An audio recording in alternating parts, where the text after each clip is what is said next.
Thursday, May 6th. We're going to start with the Pledge of Allegiance. Steve, why don't you lead us? It's my pleasure. I pledge allegiance to the flag of the United States of America and to the republic for which it stands, one nation, under God, indivisible, with liberty and justice for all. Thank you, Mr. Chamberlain. So we have a full board with us here tonight. We get Dulcie Madden, Rob Nato, Dulcie LaPalma, sorry. It's all good. We have Rob Nato, Norm Goupel, Andrea Folsom, myself, Jim O'Brien, and Mia Richter as our student rep. And we are joined by Superintendent Chamberlain and Mr. Kelly. Chris Kelly is here. Yes, it's the first one in like 16 months. I know, I don't think I've seen you in person. Yes, It's good to see you. I almost forgot how to get here. Well, welcome everyone. Do we have any additions or deletions from the agenda? We do. So we had a couple of iterations. So originally we added a donation from the PTA, $500 for a field trip. And then later on today we added a $1,500 donation for photography equipment from Carl and Heather Garrett. So those have been added. I do want to bring the board's attention to some advice from council that was placed in non-public folders. And also, there was a revised, as written about in board notes, a revised nomination slate for Hopkins Educational Support Staff once leadership had a chance to meet today. Slight revisions, but there is a version 2. And then, just as you work through the agenda, the action item for HB 544 was really a placeholder. So feel free to edit that based on your discussion. But that really was just an ish to hold. Perfect. And I do feel remiss because I didn't recognize Matt Stone, who's joining us this evening, who's keeping us online. So thank you, Matt. Any correspondence this evening? I think there were just 1 or 2 in the correspondence folder. And we are distinguishing between correspondence, which is sent, versus a public comment, which is later on. But yeah, there were a couple of correspondence for board attention. Perfect. And with that, we have 2 sets of minutes to approve this evening. So I would ask if there is a motion for the Hopkinton School Board to approve the minutes of the regular school board meeting held on April 15th, 2021. So moved. Second. Is there any discussion? All right, all in favor? Aye. Anybody opposed? Ayes have it. And I'd ask if there's a motion for the Hopkinton School Board to approve the non-public session minutes of April 15th, 2021. So moved. Second. Any discussion on those? All in favor? Aye. Anybody opposed? Ayes have it. This brings us to our public comment, and I would ask if there's anybody here that wishes to provide public comments. And a shaking of the head would indicate no. And as Steve mentioned, we did receive 1 public comment to the email address, and so bear with me 1 second. I will pull that up.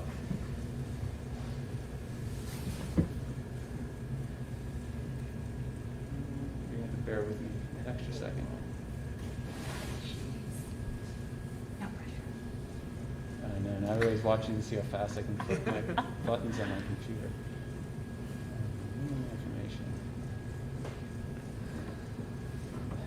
May 6th. All right. So we received a public comment from Trish Lambert. And her public comment, I'll just read the beginning of it. It's a lengthy email, but to the Hopkinton School Board, please accept this information from Tricia and David Lambert of Galloping Hill Road that we are 100% opposed to any mandated mask mandates in the Hopkinton school. And then she sent us New Hampshire RSA 126U, which she claims that we're in violation of, and there's more information available. So with that, and there's no other public comment, we can move on the agenda unless anybody wants to comment. Respond to any public comment? All right, so let's move on to comments from the Hopkinton School Board. There we go. I don't know if anybody wants to hop on first. I'll go first. If you There want we me to go. go. I always Not go me first. first. It's like the trend on the board. So huge shout out to the community for Earth Day. It was great to see. Well, it wasn't great to see all the garbage in the truck because a lot of people are littering, but it was great to see the schools and the Boy Scouts and Girl Scouts all getting together and collecting garbage. So that was really, really great to see. One other thing I just wanted to address, I guess you can call it I'm going to put in quotes, a building committee update, kind of. So about a couple of weeks ago, we were notified that there was a leak in the auditorium over at the high school. And this is the time to give you guys, the community, an update. There was a post on social media regarding this, that there was a leak there and that this was part of the facilities project. And I just want the community to know that that was not the case. The section at the auditorium is not part of this facility project. So it's great that we have BPS on board with us in order to go to these locations and look at our roofs. If there's a potential leak, they can fix it. It's more of an inexpensive cost to the district while they're here to do the work. I encourage anyone in the district, if they see a leak, in the schools, our teachers, our students, to let us know, because we have the resources to do it. Based on that information, what's important moving forward with talking to Steve and the leadership team in the building community management team is we're going to produce a PDF of all the roofs that are being done in the facilities project. It'll be, green. And then in the other sections of the chart, we'll basically have a longevity. So let's say in 5 years, we know we need to replace the roof over at the auditorium. So this way, it respectfully cautions the community, saying, hey, if you have a question about the facilities project or any questions directed to superintendent of schools, I'm happy to answer it too, but we want to make sure we're answering the questions correctly and appropriately, and determine that this is a $9 million bond and not a $33 million bond that we got. So we have a crew of people who are already on CIP that's going to be looking at when we need to replace the roofs, and I just wanted to let this community know that you are not having any issues with the roofs from this facilities project that we're doing. Steve, did you want to add anything else to that? No, I think you did great. Every time we get notice of a leak, we're working on it. To Norm's credit, you have stressed and set as a priority about leak roofs, and I appreciate that. And we're honoring that with a lot of work. But again, the relationship with BPS is really helping us take care of this. Perfect. And the last thing I want to say, I believe, Mia, congratulations on getting into Brown. I think that was something that I recently saw, so congratulations on a great school. That's all I have, Jim. Thank you. Thanks, Mark. I have nothing this evening. Oh, I do. Let's hear it. So I had the opportunity of going with my daughter to the Stand Up to Bullying night. 2 weeks ago now? Yeah, it was right before vacation. Right before vacation. It was I had never been, and it was such a wonderful experience. We got to listen to original poetry, to songs, to both song and musical performances by students within our community. They were incredibly heartfelt. They really were very well done. It took a lot of bravery and courage, and I think this year in particular, I almost in a way wish that more adults were there to listen as well. I think we've spent a year online. I'm so glad that we're back here in person, because I felt like it was a message that perhaps is more applicable at times to our adult population as well as our kids. So kudos to, and you led this in part. I emceed. Yes, you're emceeing it. You did a fantastic job. But it was a really great night, and thank you guys for putting it on. So Awesome. Thank you. yeah. Mia, do you have anything to share? Yeah. Congratulations again. Oh, thank you. So at the high school, we're going to be holding an event in a couple of weeks called Art on My Own. It's kind of like celebration of the arts, but for high school. A couple of students, myself included, are like helping organize it. So on May 22nd from 1 to 3 p.m., the community is welcome to come to the high school and walk through and see a lot of high school art, and there will be recordings of musical performances. So just wanted to put that up there. We'll be advertising around town too. And I would just add very quickly, I know that we've been celebrating Teacher Appreciation Week, and of course we appreciate all of our teachers and all of our staff who did such a wonderful job, especially this year being so hard with the pandemic and in and out of school and everything else that's come with it. So definitely want to give a shout out. And I just thought I would spend a moment and give a shout out to a teacher that I truly appreciate from my past, a guy named Bill Benson. And I want to mention it because I think teachers change student lives without a doubt, and Mr. Benson definitely influenced my life, and so I've never actually given him a shout out. I know he's not listening because he's probably retired. But I went to Memorial High School in Manchester, and I was definitely not a straight grade student. I was definitely one of the kids probably on the wrong path. And I ended up in Mr. Benson's U.S. history course, and he was seen as one of the hardest teachers in the school because he was very demanding of students, and so he was very demanding of me, and I had a lot of self-doubt, and he really pushed me to excel and to fail. I failed a lot, but he inspired me to do better and to keep trying, and while he was hard, he was very encouraging. So anyway, I just want to give a shout out to Mr. Benson for sort of helping me turn myself around, and look at me now. And So he anyway, probably is listening. I hope so too. All right, so with that, thanks for indulging me for a moment. We'll move on to presentations and staff reports. Sure, it's my pleasure to begin. So we're going to begin the journey of rotating through the leadership team between now and the next, this one plus 3 more board meetings. Chris volunteered to lead off. Chris, thank you. This will be really the last time that you and you present as your superintendent, so I appreciate this and appreciate working with you for all these years. But the floor is yours, and thank you for leading off this rotation of end of the year reports from administrators.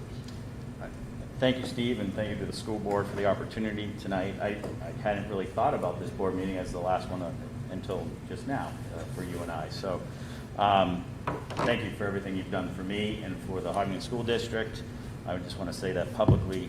You gave me a chance to become part of this leadership team just a few months before I completed my master's program, and will always be indebted to you for allowing me to take this journey, and thank the Hopkins School Board for allowing us to continue this journey through the end of this year.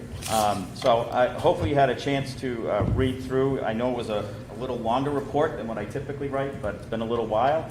And we've had a lot going on in just the last several months. And as we've gotten back to in person, it's been nice to try to make that shift to getting back into that educational model, if you will, and not a crisis response model of having to redesign schedules in our school and everything that we've done this year. I'm proud to report that we continue to be recognized as one of the top high schools in the state. And when I wrote this report, the initial report from the U.S. News World Report had us ranked as 3rd, and then they completed an update over vacation. And so we jumped to 2nd. All right. We'll take it. Go on vacation again. So that was great news to read. I think it's important to note that since 2014, our Hug School has continued to be recognized as one of the best high schools in the state. We ranked 4th in college preparation for our students. So really excited to just continue that level of excellence for our students. And, just again, that's a feather in our staff cap as well for all the preparation that they continue to do to teach our students. So we'll hopefully continue that into next year and just keep that trend going as one of the top high schools in the state. And in this report, I also included a reflection on the school year. I won't go through all of it, but I did take the time in our faculty meeting to, again, it is Teacher Appreciation Week, just to thank them wholeheartedly for the amount of work that they've put in. And I know I recognized a few people in this reflection from Donna Zecca for the amount of work that she did and continues to do to support our staff from a technology means, but also our students, to Amy Cook, who has just been a rock star, our one frontline worker, if you will. I've had more conversations with our school nurse this year than I think in my first 13 years in this district. She's just been a wealth of knowledge and has done anything she could to keep our staff safe and our students safe, and has done it in just a very professional way, in working with parents and students and staff. Our custodial staff during the day, Joe's everywhere, cleaning, and we help them out during lunch. as best we can, because our lunch, is much different than it has been. And Noah and Wayne doing everything that they can to assist me as the building principal, checking in. They check in with me every day. What can we do? So I really appreciate that. The teaching staff, the support staff, their resiliency this year. As I said to them the other day, obviously I'm connected to a lot of other building principals across the state. We've been having weekly meetings, which is something new because of the pandemic, which I hope will continue.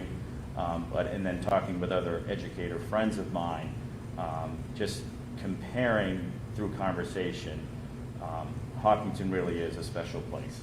Our teachers have worked extremely hard, and through being nervous with the changes that we've had to go through.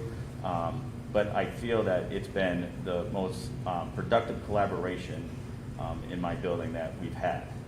Not on educational necessarily, but working with representatives of both unions to do what we need to do to keep the building safe, to make an environment where they felt safe, to keep our students safe.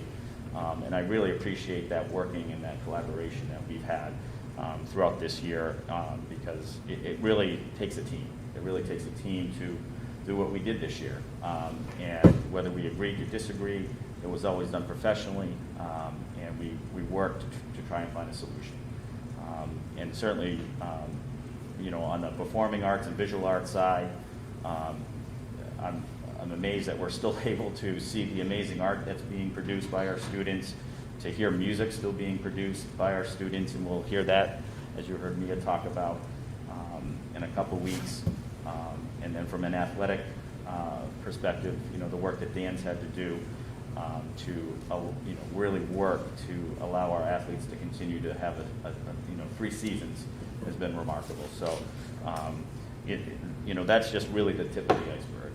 So I just publicly want to thank the staff at the Hopkinton Middle High School for their continued persistence, resiliency, planning, and preparation, because it really has been remarkable to watch as the year has gone on, and we're on that home stretch. As I mentioned earlier, as we continue to think about and start continuing to focus on more educational things, one of the things we started talking about, one of the concerns I had in talking with Rebecca Gagnon and a few other staff members, was the learning gaps, and how do we start to think about that, how do we address that. And in the program of studies, there's a course list of the foundations of learning, and it hasn't run in the last couple of years, but we're bringing that back into the fold. So we didn't run it during course registration, because it was an idea that kind of came up after that as we continued to have some discussions. And the main idea behind that is to help our students, mainly in the 9th and 10th grade, with their executive functioning skills. And not just students that are on 504s or identified students. We'll work to identify as many students as we need to help them continue to be organized and ready for school.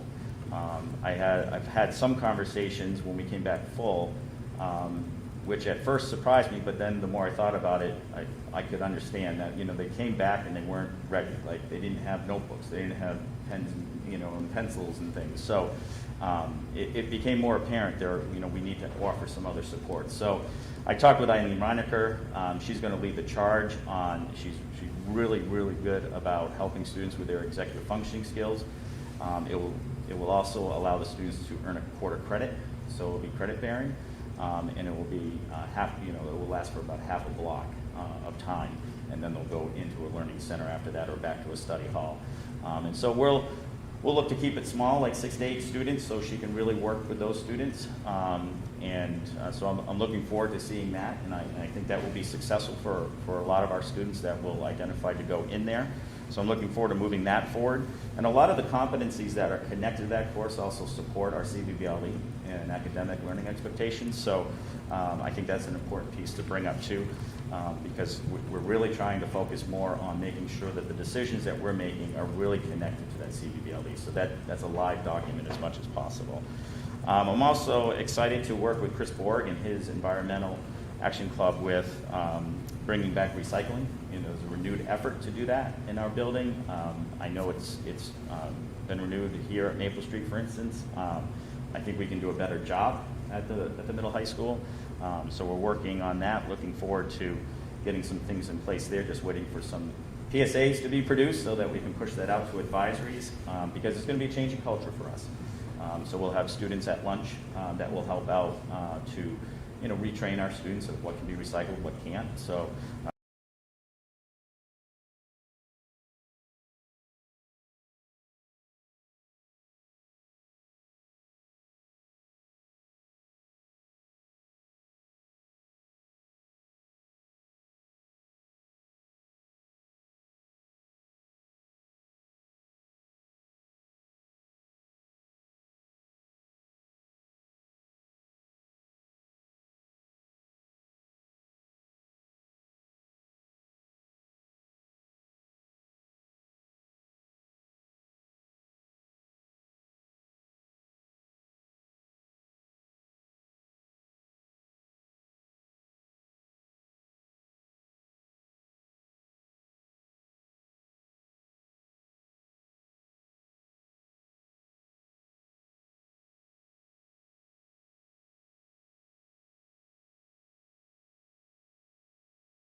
together.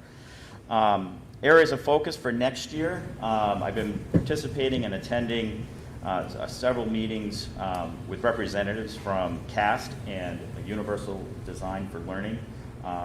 We started this, or we kind of dipped our toe in this several years ago when we had a few staff members that worked on this Universal Design for Learning and really trying to dive into multiple ways that we can get our students to learn and show their learning. CAST has entered into a partnership with the New Hampshire DOE, and now they are offering a level 1 credential for free in professional development. We have a new staff that we're hiring next week, as you saw in my board report, and we have some new staff that have been with us just for a year or 2 years. And UDL is something that's growing even in the undergrad work. So we're starting to see more of that in the applications that we see, and I'm asking more questions about what they know about it, how they're implementing it, and I think it's just time for us to move in that direction. Again, this will also help us to address instructional needs and help students to close up some of those instructional gaps that we've been talking about. So I'm looking forward to that, and in that level 1 credential, we really just look at why UDL. We look at the variabilities of different learners. We look at the different barriers that sometimes occur in the classroom. We look at how do we continue to build that classroom environment that's conducive to learning. So I'm really looking forward to talking this further with administrative council next week when I meet with them. And then in 2 weeks after that, I'm planning on having a meeting with the administrative council with a representative from CAS to talk further about it and build that forward. The nice thing is that they give us an implementation strategist, so they will work with us all year, and all of this professional development is free. So if it's professional development, it's free. I'm going to find a way to incorporate that, and so I'm looking forward to moving that forward as we get into the beginning of next year. And I'm not sure if you've heard or not, but the state of New Hampshire has updated their discipline law. So 193.13 is something Rebecca and I have to take a look at. We attended a workshop the Wednesday before vacation and make sure that we update our student handbook to reflect those changes in the law. Really, I think we'll be fine. Rebecca and I really work hard on due process and making sure that the students have an opportunity to share their side and that we go through speaking with the teacher and anyone else. So due process is an important part that they've stressed in that training, but I think we're in good shape there. The really big shift for us is a tiered approach to the discipline and the consequences. When Steve and I were working together, I remember the first plagiarism case that came across my desk. And in the handbook at that point, we suspended, the handbook said you suspend right off the bat. And I had a hard time with that because, like with middle school students, some of them didn't really know what plagiarism was and what they had done. So I changed the handbook to a tiered approach, that the first time that came across my desk, I took time to work with them and explain to them what plagiarism was, teach them a little bit about it. Had a couple articles in my desk that Kate LeClaire had shared with me. I had them read that. Then if it happened the second time, then we would move to the Saturday detention and so on and so forth. In the new discipline law, it's asking for a tiered approach to that. It's also asking that we don't move to suspension right off the bat for repeated offenses. If there's a health and safety concern, where there's a threat to the school or a member, then we certainly can still move, right? We have to protect. That's my job, is to enforce the board policy and keep our students safe. But I think we're going to be fine with that. I think we're, the way we've approached discipline in the past, and Rebecca working with staff after school with the student and the staff member, we've kind of already put that in place, but it's not in the handbook. It's, and one of the changes that we'll make by a request that we heard from the lawyers in this is taking out the numbers of days of suspension. So in our student handbook right now, if it's a level 2, it says 1 to 3, and then if we get to the next level, level 3, it says 3 to 5. And they say that hinders us, because how do we determine from one case to the next, this one should be a 3 and this one should be a 5? So we'll take that out, and we'll say it can be up to, and so that will change. So we'll work on that. But I don't think it's going to be a major change. I think it'll be more of a change for some of our staff members who may have been with us for a while and say that in the past this would have been a suspension right off the bat. Well, by law, we have to work through a tiered process if it's not a direct threat towards somebody else. So those are the things we're working on. Some of it is policy, procedure, and practice, how we work in our building, and some of it's more of the instructional practices and assessment practices that we'll be looking at for next year. Great, thanks. That's a great report. Thank you. You're welcome. Questions for Chris? Thoughts? Come on, Rob. I knew you did. You were sitting there the whole time. Dulcie raised her hand, so we're Well, no, you can go first if you want. No, go right ahead. Okay, so I thought that obviously the Foundations of Learning class is excellent, so thank you. And I was just wondering if you noticed any other changes. I know it's only been 2 weeks since the students were back in school, around assessment in other areas. Like, do the students feel less prepared for APs this year since they've been remote? Are more students seeking a school counselor or any sort of like in-person emotional support? Is there any difference? I don't know how CRTC has been working this year, but like, do we see that changing for those students or next fall, or Sure. are there other areas where there are deltas? So let's start with AP preparation. Yep. In talking with the AP teachers, they have actually, some of them have said, I'm not that far behind of where I was this time last year or in previous years. They've really worked hard to, keep their students updated. We've also entered into when we test has been pushed further back. So that's allowed for a couple extra weeks of preparation as well. Great. We have a few students who will have some conflict with athletics, so they're going to have to take their tests a little bit sooner because it will lead into like playoffs and things along those lines. But I think our teachers that teach those AP classes are feeling pretty good. Yep. In talking with Mr. Braun, he said, yeah, I feel pretty good. And these are conversations that we've had during admin council. Matt Krogman is feeling pretty good about it. So I'm not as worried. Okay. And if we think about last year, the AP, the U.S. News World Report, that's on last year's, and a third of our year was spent remote. Yeah. And so we missed some of that, that curriculum. We weren't able to get through as much last year, and our students still were fairly well prepared to take those tests. In regards to CRTC, those students were still attending. Yep. On a regular basis, in person. They had that in person all year, so we were busing those students over there. So there's been no changes there. The students who had applied for next year have already been notified if they were accepted into their programs or invited back, because you have to perform well enough in your first year to be invited back. So CRTC, there was a meeting today, actually, and I have not had a chance to get caught up with Mr. Daly. He attended that meeting. So I had several other meetings this morning. So I'll follow up with him to see if there's been any major changes for next year, and I can report out later if you would like further information about changes. But I don't foresee many changes next year with the CRTC program. Okay. And I'm trying to remember your third. Emotional Assessment. counseling. Yeah. Yeah. So the assessment piece, You know, I've had a couple conversations with teachers who have students who are struggling. Yeah. And just getting back into the flow of school. And they're trying to get them caught up in certain areas to remediate some competencies.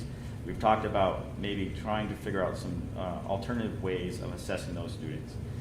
So rather than a paper pencil, at least sitting down with them and doing some type of oral assessment where they're a little bit more comfortable. We have not experienced, since we've been back, you know, major discipline issues. You know, it's kind of like we entered that week of school before April vacation, and that kind of gave us the test drive, if you will. Yep. And then we went on April vacation, we came back, and I just feel like we're back in the swing of things. Great. So I think from an assessment piece, I think the teachers, the students are doing fine. Cool. Our school counselors have not really mentioned to me, and through our SST meetings, I don't feel like anything's changed in regards to the level of the different concerns we've been talking about, or status quo. They've been doing a nice job reaching out and touching base with students. April DeRojas, who's our SAP, Yep. normal caseload, if you will, in working with those students. So I think kids are just glad to be back.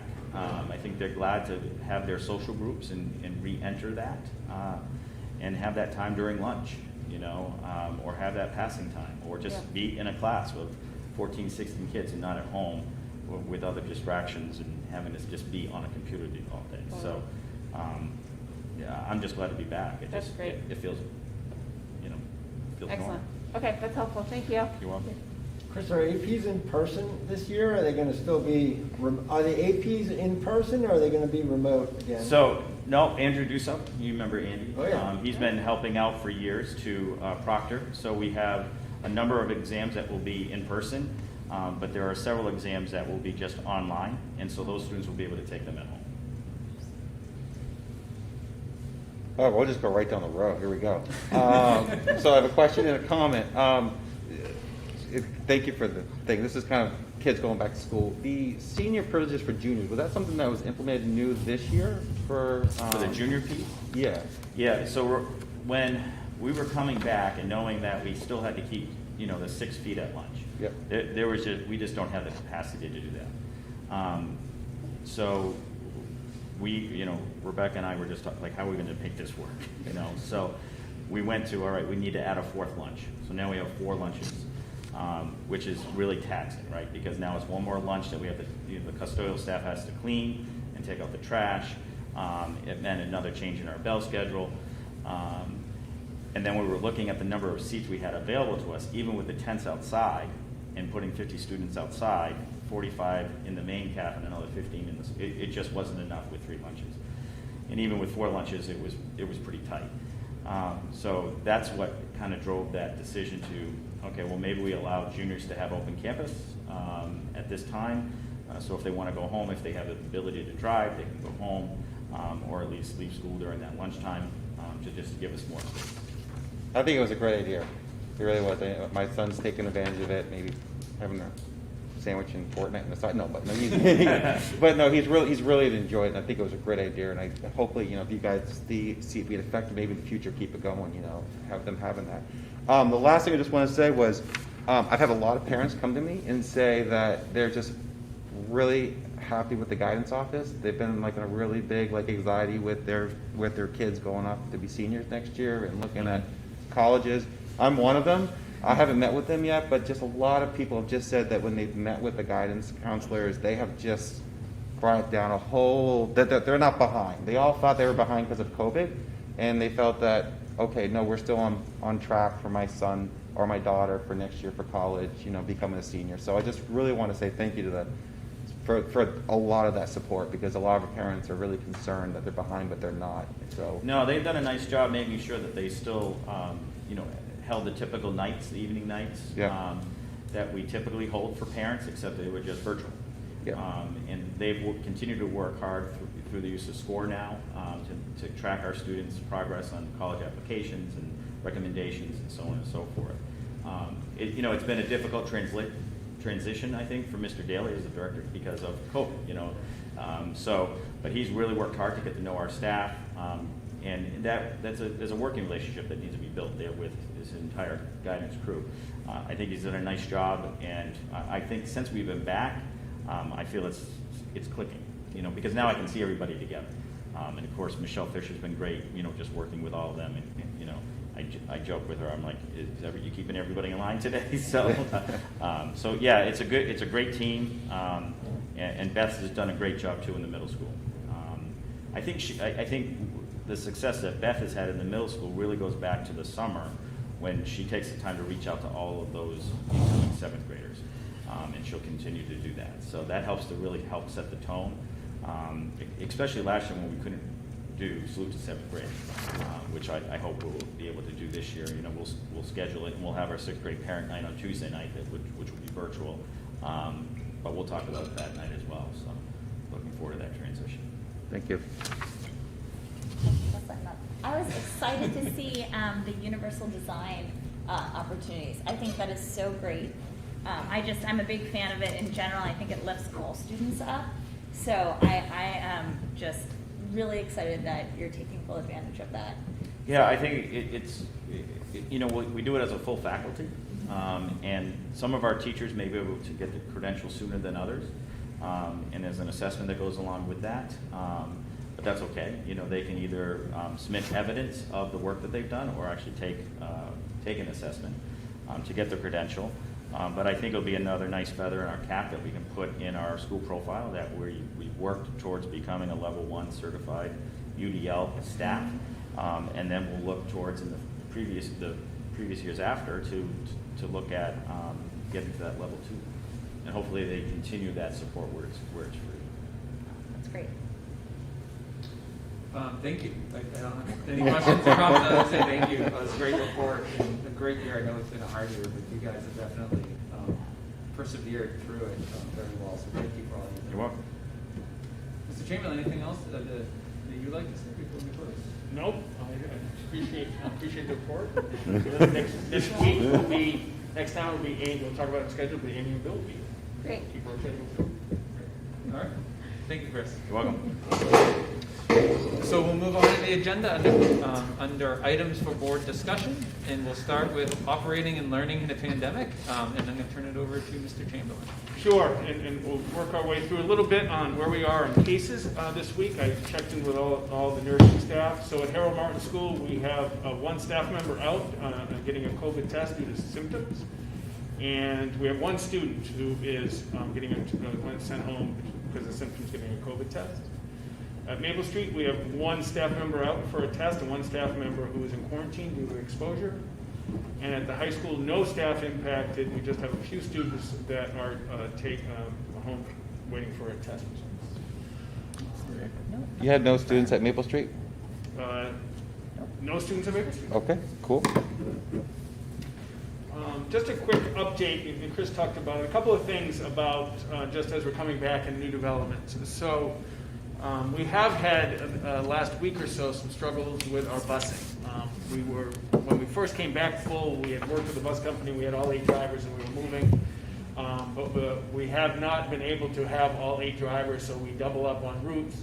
And we've had some concerns from parents, and so we work with the bus company that any time a double up on a route will impact the routes more than 10 minutes, I'll be doing an all-call. And so it's really that 10 and 15-minute level. If under 10, we hope people will hang on, but I'll do a better job communicating, and I've talked to the bus company today. Look, if we're doing 97 and 96, double down, that's going to be a 15-minute, let me know, and we'll let parents know. So I think I can do a better job with that, the bus company do a better job with that. So I think that'll be an improvement. Ridership, most of the rides were still okay, with some doubling up, certainly families are doubling up, but people are getting more comfortable with the windows open and with our sanitation between them. We are going, I think, in some aspects more than one person, but families seem to be comfortable with it. And we haven't had any concerns yet because of and we'll talk about the numbers in a few minutes. So that's just an update on busing. The other piece, one thing that we started actually today or yesterday, so Dr. Chan recommended that now you can purchase a Binax card over-the-counter test. And so the school district, the nurses will be accepting an at-home test. So if we send you home, you don't have to go to Rite Aid, you don't have to wait in line. You can buy them over the counter, take a picture of it, send the negative test to the nurses, and we'll be accepting a at-home, over-the-counter, confirmed negative test as part of it. And that is a recommendation of Dr. Chan, and all our 3 nurses were comfortable with that.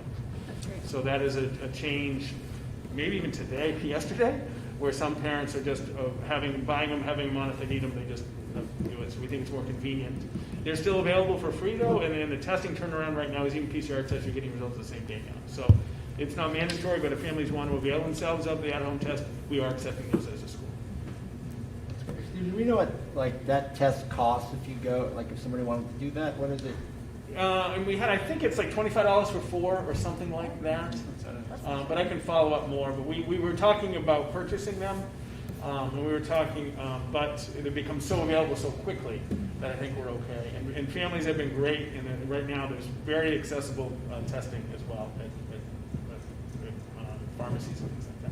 I'm just thinking of families where it might be a hardship that, you know, if we had some in the nurse's office. Yeah, absolutely. And we can do some of that through the grants as well. They do. Yeah, it's good. Do we know the vaccination rate among teachers and at the high school yet with the 16 and plus, the current? So teachers, I'd say, because we finished the May 3rd, I think district-wide, I think we're talking about 10 or so staff that have that aren't availing themselves for a variety of reasons. Yep.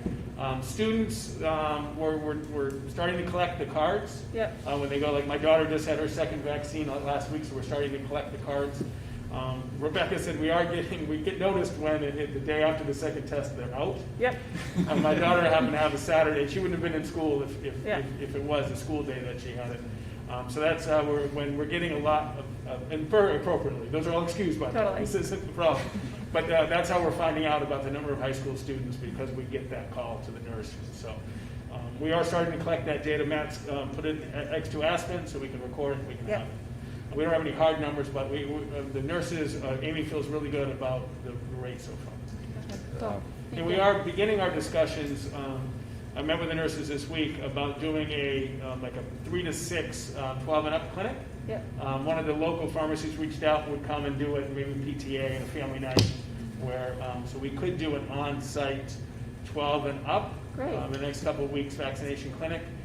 Just beginning those discussions, leadership team. We talked about it today. They're in favor. I'll work with Nicole. Nicole's our liaison with the state, and we'll connect in. But we'll start that planning the next week. We do have to send, like I did with the staff, send an email out. Is there interest?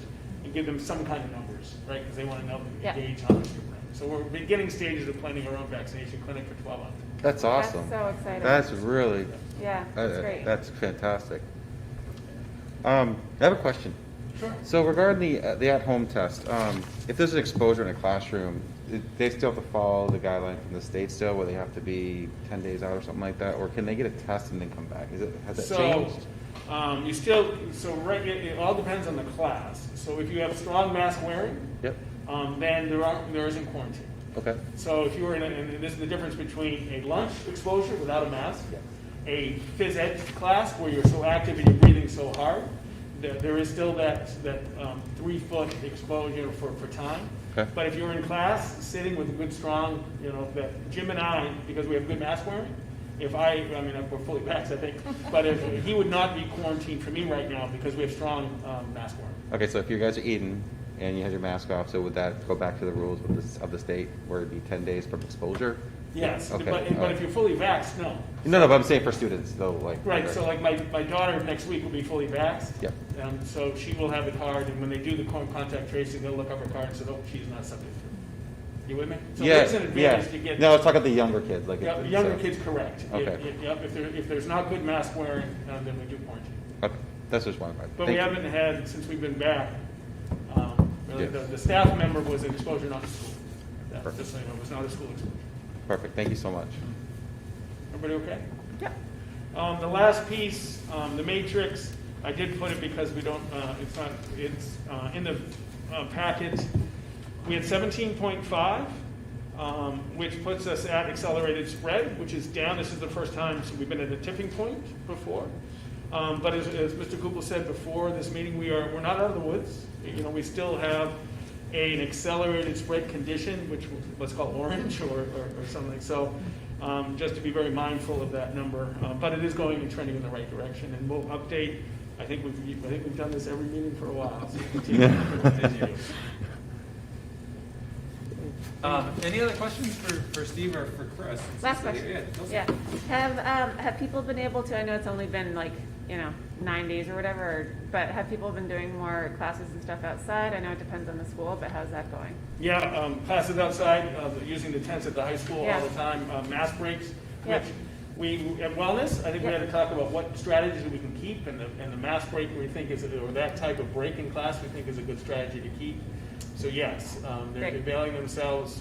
We had a discussion today about a Wi-Fi hotspot outside that people can Oh, cool. use Yeah. for either individual support, I think it was near, Matt might say, near the music room, or, I forget. Decided on the picnic tables by the teachers. By the teacher entrance, Yeah. so there was some access there, so if kids need to get outside, so we're doing everything we can to get as much outside as possible. That's awesome. Okay, great, thank you. And we worked, Donna Dunlop called this week and said, hey, where'd you guys get your tents? So it's another collaboration, because I think she wants to do some outside tenting, and very appropriately, Chief Yale is required a certified, believe it or not, a certified tent installer. Huh. And so we've connected our vendor with Donna, so the town can expand some library program outside as well. Great. Any other questions for Steve or Chris? No. Awesome. All right, so we'll move on the next item, which is school board business. Steve has sent an updated board schedule. Let's see if there's anything you want to Just a couple of highlights. I already alluded to what the schedule is. It's Bill and Amy and Young Inventors will come at the 20th. And then Matt, Mandy, and I will hit the first one in June 3rd, maybe. I don't have my front. And then Michelle and the 15th will be talking about fund balance and all that stuff. So on the schedule, I did put in some tentative finance and CIP. Rob and Dulcie, if those work. If not, I just threw them in there, but if those work, we can solidify those and post them. Michelle will be back, and I think we'll have enough there to work through, both on the finance, how much fund balance and how to allocate it, and then move to the CIP on what are the priorities for building with fund balance. And then we'll bring those back to the board on the 3rd for discussion and the 15th for execution. Those dates, and again, I haven't checked with Michelle yet, but when Michelle comes back, we'll just verify. What was the date again, Steve? It's on that 20th, schedule. The 20th and the 22nd. Okay. So, and once I confirm with Michelle, we'll send an email and we'll connect those. But I think we've done the CIP and finance in preparation for the 3rd and the 15th. And my hope is that we'll probably on the 15th allocate more than the expected fund balance, just in case. Like if we do $1 million, that way, if we fund another 2, if it's only 800, but we'll know where we for the next, so the board doesn't have to meet again. So we do up to $1 million, something like that. Exactly, and that could be, it's tax rate, it's Article 10, or it's CIP. And even though we may only have 800, but if we allocate more, that way the board has already made their decisions and authorized this. You with me? Yeah. Yep. And that'll be the fund, Rob, and Dulcie, that'll be the finance and CIP work. But I think we'll allocate as much as we possibly can, and then have everything documented so we don't have to meet again. And are those typically well, I know, let's drop the word typically, but do you think those will be in person or remote? I yield to you. Okay. Either in the past, if we met in person, we just tape them. We don't Yep. screen them. Yep. But I'm happy to be Zoom, or I'm happy to do in person.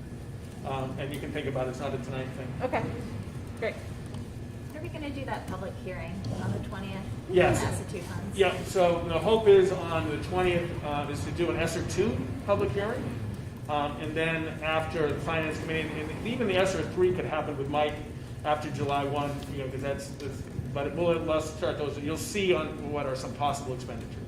But we would like to allocate ESSER 2, so if the board supports hiring a position, we can get that going. Is that going to be at 5? Yeah. Typically, yes, or we can do 5:15, but It's 5. 5. Yeah. The other, Just, sorry. I don't know if I ever heard that. So on the 20th, if people are amenable to start at like 5 o'clock rather than 5:30 for the public hearing. And we could send a notice just so we all remember. Be here at 5 instead of 5:30. That'd be great. Yay. My hope for the 20th as well, and Rob knows I like the signing ceremony. I really like it when the board and the HEA sign the final, the collated. It's all agreed upon, but we got to collate and just put together the next iteration. And so we actually put pens down and they come, and it's just a nice end to a hard work. There's no action item required because the board has already voted for it, obviously. But we do have a little bit of a signing, and there is a chance just to say thank you to both teams as you guys head into it again. But I'm hoping with Scott, that I get the teams together to have this iteration all collated, but we got to update like a new document, Health Trust. It's nothing expanded, it's just a little bit of work. But I'm hoping that we can sign on the 20th. Sounds great. And I'll Just work with Scott. To go back to Finance Committee, it's on the 26th, Yep. and, which is okay for me, but it would have to be after 3, spending the day with the 4th graders. Oh. Children, so in the afternoon would be better, and however Sure. long it takes to get from New London to here. You got it. Thank you. And we'll finalize all that, but we'll tentative. Yeah. Couple of the highlights, June 1st, all district staff, everybody's invited if you'd like, and Andrea and Jim, there's usually a moment to just reflect, and we're looking at in-person in the gym. Oh, wow, that's great. We'll spread everybody out, but we think we can get it in person in the gym, we think it's nicer. And we'll have some snacks as people walk in and stuff like that. We decided that today. Well, that's exciting. What time is that at? That's 3:15, right after. Just right after school. And I think that covers the schedule. All right. Everybody okay? All right, thumbs up. So next up is we received a letter about the school funding court case. Yeah, just to introduce this, a couple of years ago, John Tobin came, and we did join as, we joined the court case. Or actually, we did an amicus brief, right? We were friends of the court case, sorry. But now it's gone through, and he's reached out, as you saw in the correspondence. So the inquiry is, would you like to officially join the suit?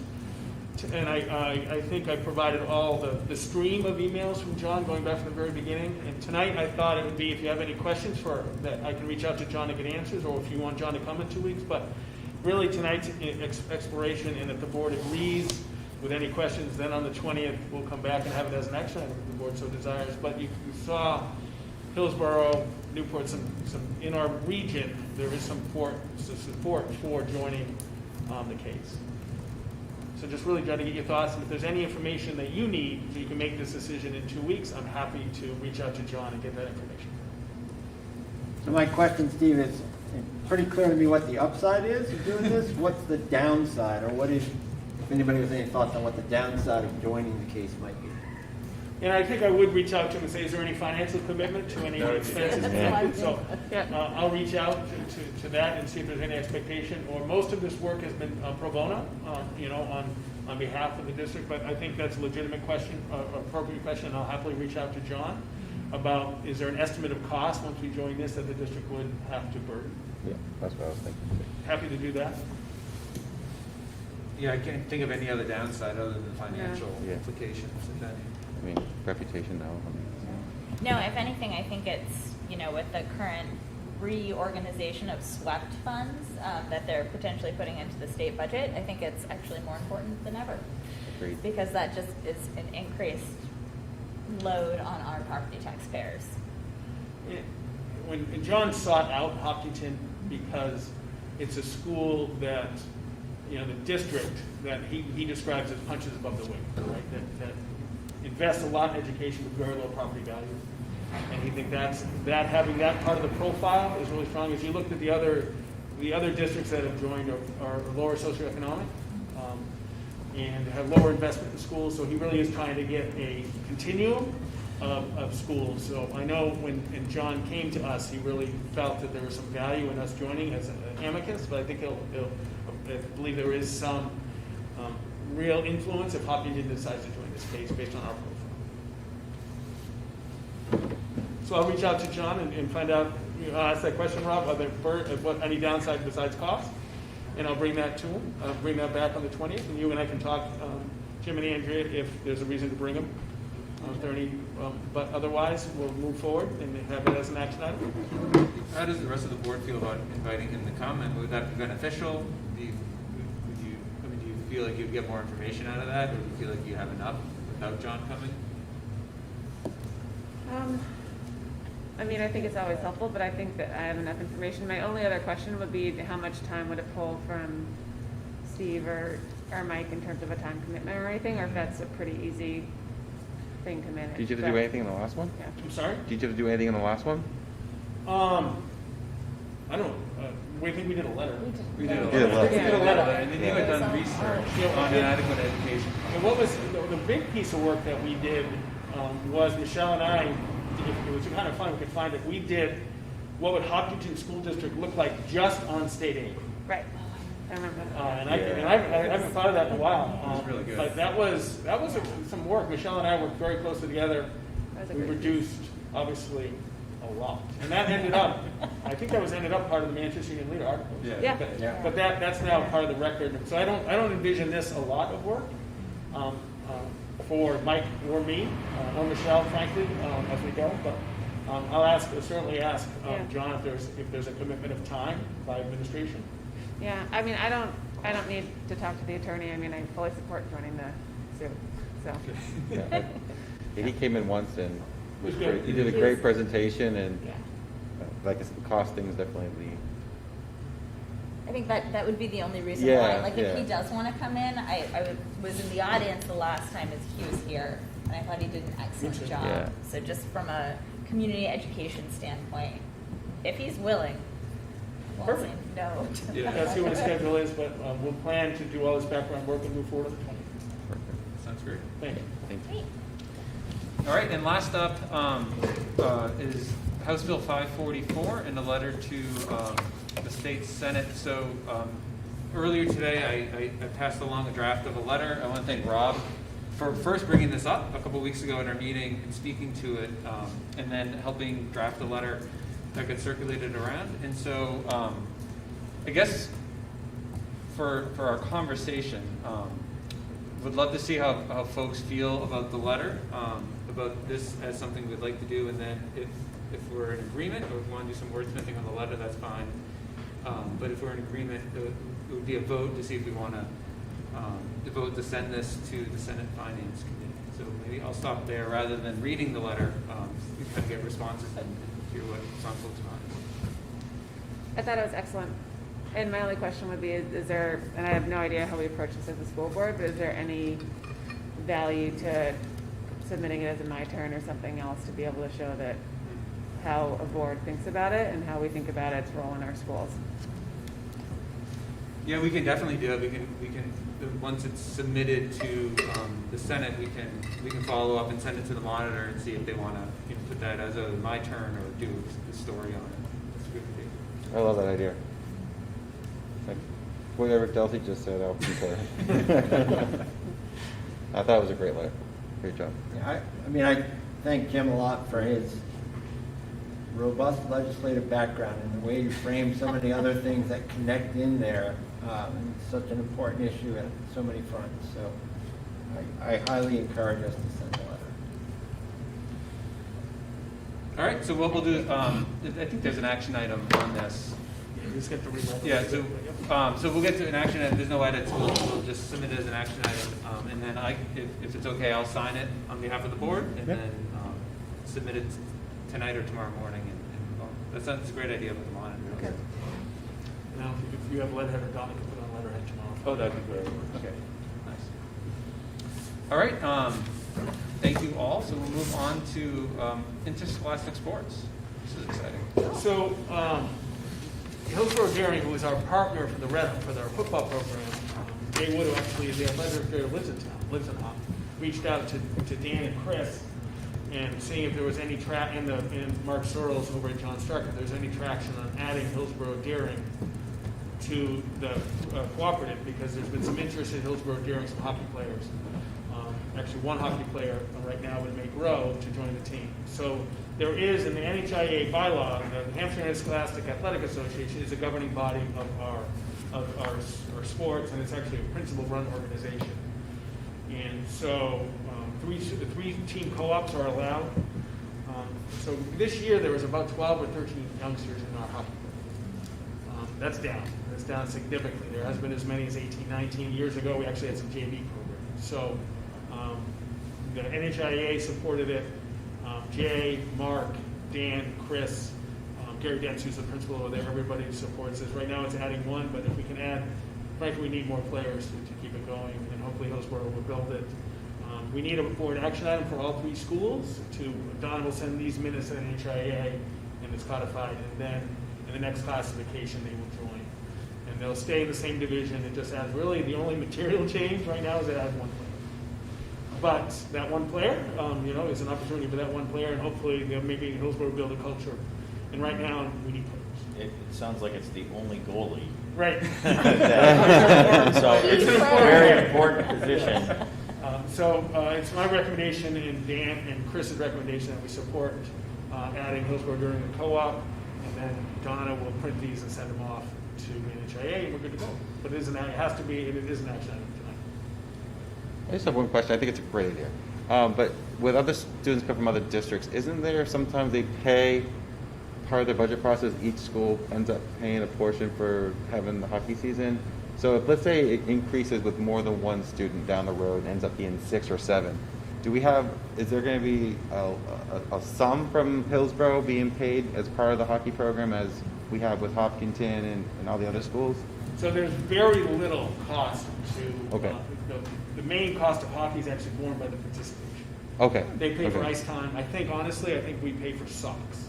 Dan put that this, but it is such it's a participation Okay. organization. It's ice time. Okay. Really, it's ice time, and districts we don't pay for the ice time. Okay, perfect, We, all right. we join the fundraising though. I mean, there's fundraising, but it is not a cost. Okay, perfect. And what we have done, we do a little bit. If there's more than 6 kids from Hop, we do a little bit more. But remember, we offer them some skiing stuff. Okay. So there's a trade there. So if there's under 6 kids, I think it's free for us. Over 6, we pay a little fee, but we also reduce because we take on their skiing. Perfect. Thank you for that. Good. Any Go ahead. That was I it. think this year was under 6 for us. So I think that's what you're alluding to. If there's a lot of kids, then we do pay some. Yeah. But if it's under 6, then it's participation. Perfect. Something like, if they give me an issue on that. Yeah, I was just thinking if it increases down the road, if there's Yep. a formula or something. Okay. There is. Okay, perfect. All right. Would the name change or would it stay the same? No, I think it has to change. Ah. I don't know what it's going to be. It's going to be long. I don't know. I don't even have a guess for you. But they would like to add, maybe they'll just add the Red Hawks, John Stark, something. General Red Hawks or something. Yeah, there you go. That's great. Okay, cool. Let's name the team. Maybe a specific Yeah, exactly.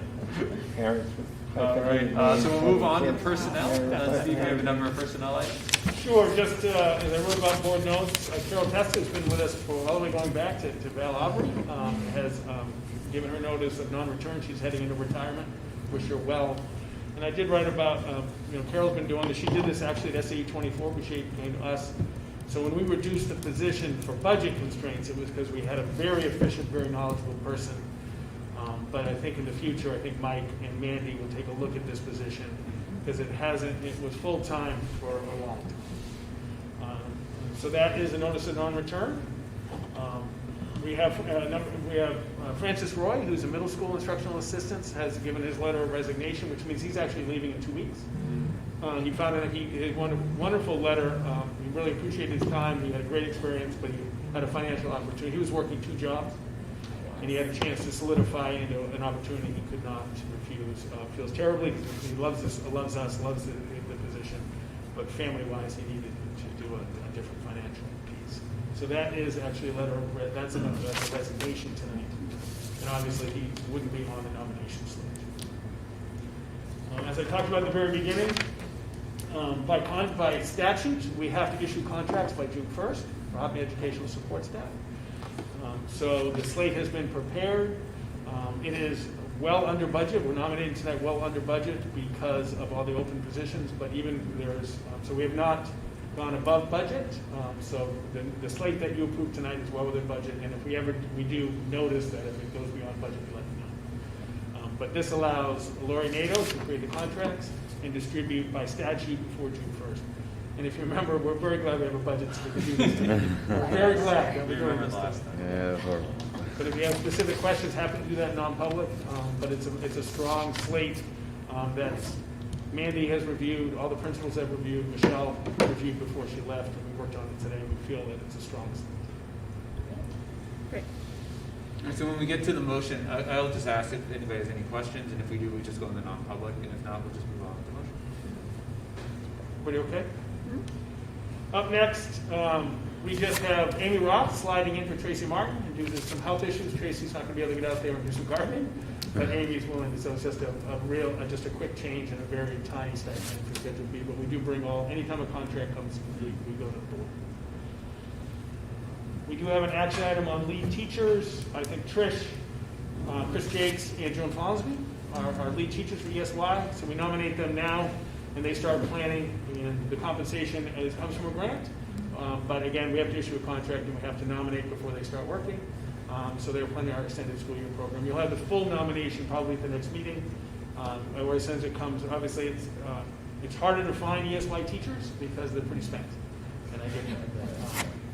And we do sometimes we hire out of district too. If someone lives in Hop and works like Bedford and they want to work in the summer with us. So we obviously offer it to Hopkinton first, but many districts are struggling to fill these positions because teachers are very justified and need some time away. How many teachers are normally part of ESY? 10? But it's only a couple of days a week. A few at each school. That's an ish.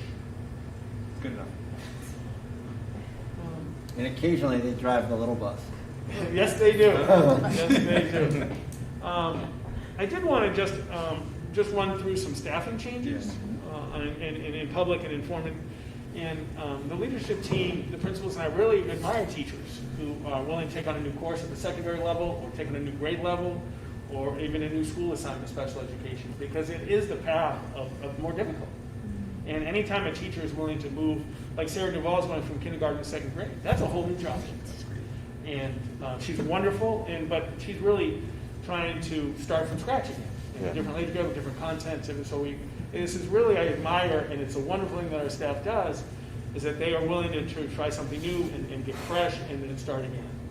And so just to run through, Sarah's going to go from kindergarten to second grade. So that opens up a kindergarten position. We have 3 internal candidates that Bill's going to work on. Some of this does create dominoes. Meredith Post, of course, is going from grade 2-3 remote. She's going to be in 3rd grade next year. And Kathy Pepper is going from K1 remote. She's going to go to kindergarten next year. Barb Jenkins is going from remote to 4th grade. Chris is going from 4th grade to 5th grade, so she's moving. And of course, we hired Sarah. Right, we hired Sarah as 5th grade, but just want to make sure that was out there. Lauren Gerhardt, right? Lauren Gerhardt is moving to 7th grade. She'll still teach 1 high school class, but she's moving to 7th grade, so that's exciting.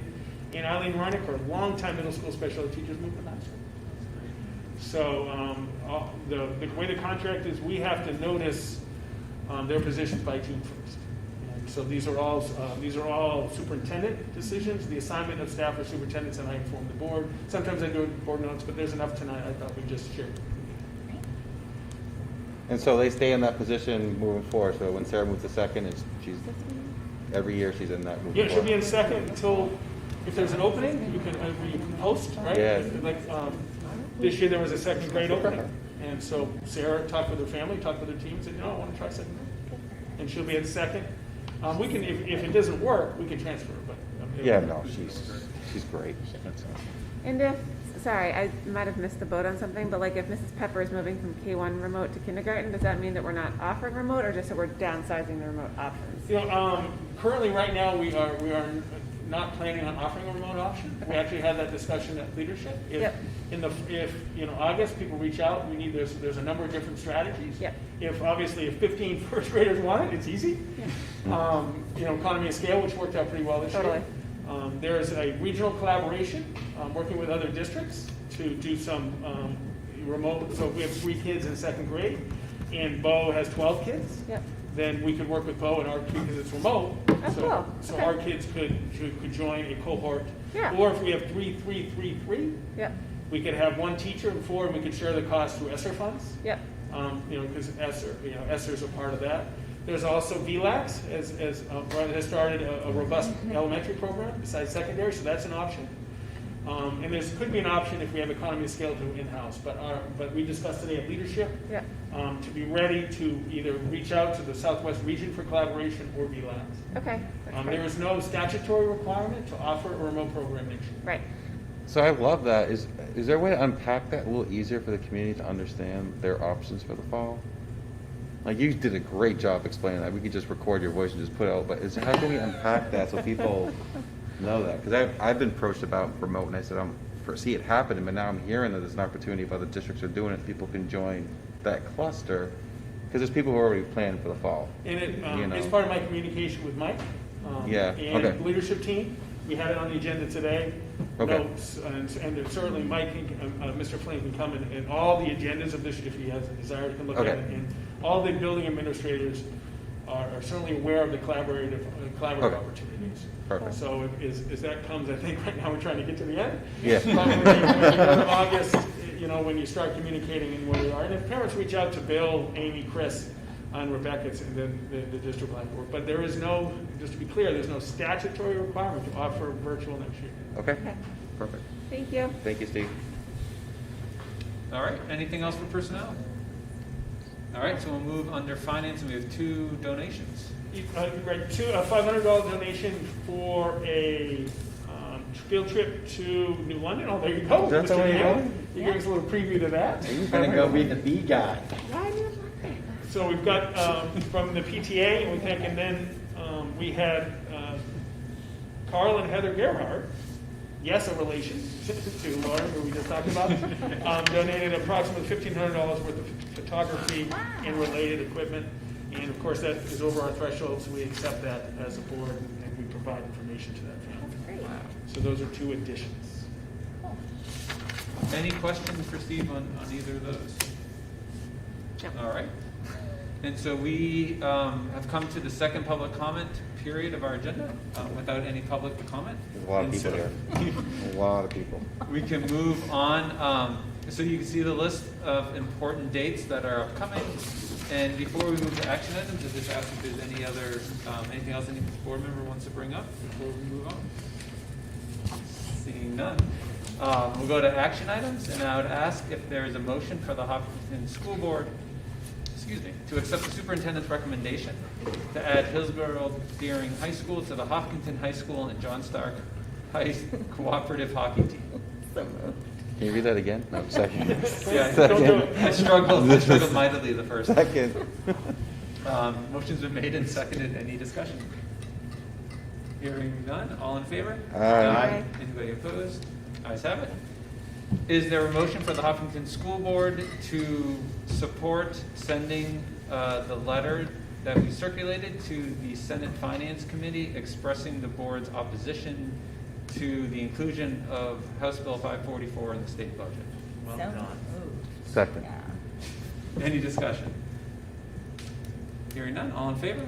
Aye. Aye. Anybody opposed? Ayes have it. Is Just there a motion? Definitely want to see that go to U-turn on the Concord monitor, though. Yeah, we'll do that too. Definitely. Yeah. Perfect. Sorry. Is there a motion for the Hopkinton School Board to approve the superintendent's recommendation to accept administrative assistant to the Director of Student Services, Carol Testa's notice of non-return? So moved. Second. Any discussion? Seeing none, all in favor? Aye. Anybody opposed? Ayes have it. Is there a motion for the Hopkinton School Board to approve the superintendent's recommendation to accept middle school instructional assistant Francis Roy's letter of resignation effective May 14th, 2021? So moved. Second. Any discussion? Wish him the best. All in favor? Aye. Anybody opposed? Ayes have it. Is there a motion for the Hopkinton School Board to approve the superintendent's nomination of the 2021-2022 Hopkinton Educational Support Staff slate as presented? So moved. Second. And I would ask if there's any specific questions, we can go into non-public to discuss. Not seeing any. All in favor? Aye.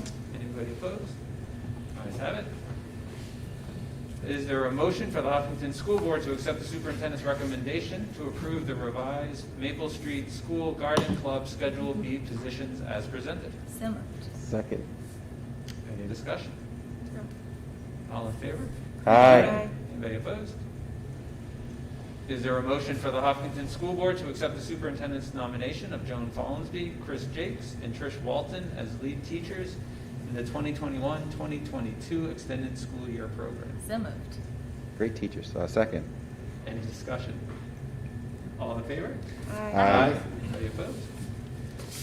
Is there a motion for the Hopkinton School Board to approve the superintendent's recommendation to accept Hopkinton PTA donation in the amount of $500 in support of the 4th grade field trip to New London Historical Society?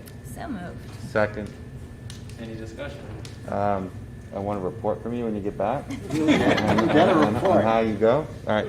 That's it, Jim? Thank you, PTA. Sorry. All in favor? Aye. Anybody opposed? And finally, is there a motion for the Hopkinton School Board to approve the superintendent's recommendation to accept the donation of photography and related equipment with the approximate value of $1,500 from Carl and Heather Gerhard? So moved.